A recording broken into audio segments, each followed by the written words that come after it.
Eldrazi. Players one game apiece. We are going to go to a third game between them. Now this, from what I know, this is one of the matchups where Bant has struggled. Well, if you were wondering the number of Rest in Peace in Vanderwall's sideboard, that number is 4, which suggests that you are right. It is a matchup where he feels that he needs sideboard action. 4 Rest in Peace, 3 Graph Digger's Cage. Oh my goodness. So the Cage is nice because you can find it with Ancient Stirrings, and the Rest in Peace is nice because it's literally unbeatable. It's unreal that it's so many cards in a sideboard. Like, well, I'm not good against graveyard decks, but I got this stack of cards in my sideboard. So, I mean, what's interesting is once you have 7 cards like that, 7 Trump style, like cards that trump a matchup,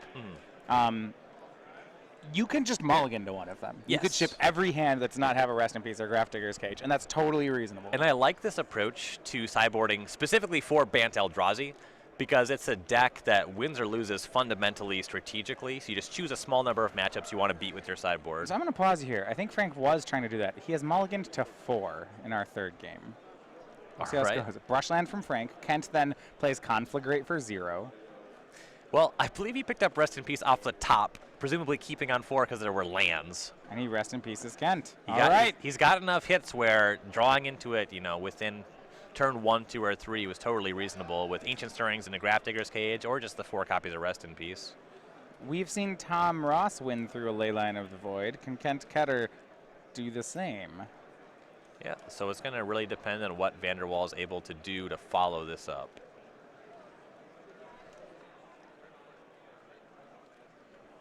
All right, we're going to have a judge call here just for a second.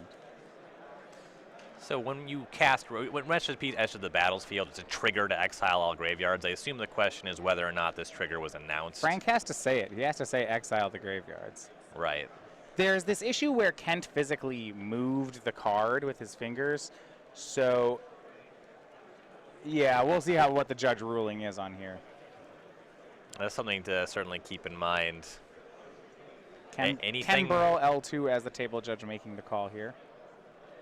It looks like they have a resolution here. Ken Burrow will always set things right. Looks like the Conflagrate will stay in the sideboard. We go over to Kent. He goes ahead and plays Gemstone Mine and passes. Unlikely to matter. I mean, he still now can flash it back. Ooh, a second Rest in Peace will solve that problem. There we go. Now we're thinking, okay, exile the graveyard. You got it. It'll also make it really difficult for Kent to solve this problem. Looks like he had 1 Nature's Claim in his hand. That will not solve 2 Rest in Pieces. Cathartic Reunion from Kent. And what I'm interested in here is whether he was going to discard away, whether he's going to try to find a second Nature's Claim or discard the first. Yeah, he has 2 Prized Amalgam in hand. Game plan is just going to start hard casting Nessian Courser and hope that it's able to beat this mulligan to 4. Cavern of Souls from Frank. He passes. Kent did not find his land there, but draws, and now he does. So, Blackcleave Cliffs makes a blue mana off the Gemstone Mine, plays Prized Amalgam. Here's a 3/3. Against specifically a mulligan to 4, it's going to be difficult for Frank to get the requisite mana to start casting Thought-Knot Seers and Reality Smashers, but once he gets there, it's not going to be very difficult to beat these 3/3s. You see Ancient Stirrings from Frank. He's got 3 lands, looking for more, has a Reality Smasher in hand. He will select Temple Garden off the Ancient Stirrings. Okay, would have loved an Eldrazi Temple, though he does already have plenty of colorless mana sources. Just more lands are good finds.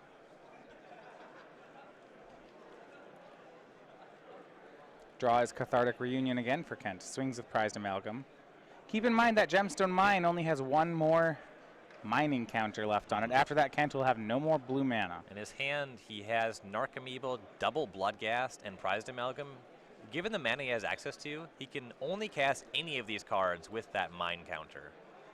Cathartic Reunion, discarding Narcomoeba and Bloodghast. An interesting line. I was wondering if he was going to make this play or just play another Amalgam. I would be inclined to maybe cast the Amalgam this turn and Reunion on the following turn. And Kent has drawn an Abrupt Decay. Graph Digger's Cage from Frank. This is sort of the issue you run into when you board in this number of copies of the same effect. Frank down to 11. He is 1 land away from the Reality Smasher. So we could see Kent Ketter cast something like a Stinkweed Imp, which Reality Smasher can't block. All right, Gemstone Mine gone. Here is another prized amalgam. Kent having another land. It's a mountain. Draw is from Frank. He'll pass. Yeah, I mean, you have to stress that this was a mulligan to 4. And Frank down to 5 right now. once Kent discards Nature's Claim to Cathartic Reunion, and Frank casts second Rest in Peace, Grafdigger's Cage, this is like a mulligan to 2. Yeah. This is just redundancy that does not matter. A third Cathartic Reunion from Kent. And a Faithless Looting. He's just going through his deck, looking for A blue source blue to hard source, cast yeah. Narcomoeba. He's got Frank down to 5. He could start casting Stinkweed Imps. Yes. Spellskite. Okay, a blocker from Frank. That will keep him alive for a turn. But I believe Kent has Abrupt Decay in hand. Well, yep, and he has the requisite mana for that one. Faithless Looting again from Ketter. Finds Mana Confluence.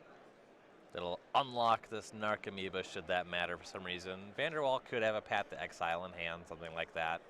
Get him through the turn. Abrupt Decay on the Spellskite for Ketter. Is that going to do it? We look at Frank Vanderwall's hand. Yeah. I think I saw another Rest in Peace in Vanderwall's hand. So Kent Ketter with Dredge beating 2 Rest in Pieces and a Grafdigger's Cage. Now, to be fair, those are just about all the cards. But it turns out a 3/3 on turn 5. Turn 5, I believe it was. Carried it for Kent. And when we talk about Prized Amalgam making Dredge so much better, it's not just the fact that it's like the best engine card. It's also their first actual reasonable body to just hard cast when they have to beat Graveyard Hate.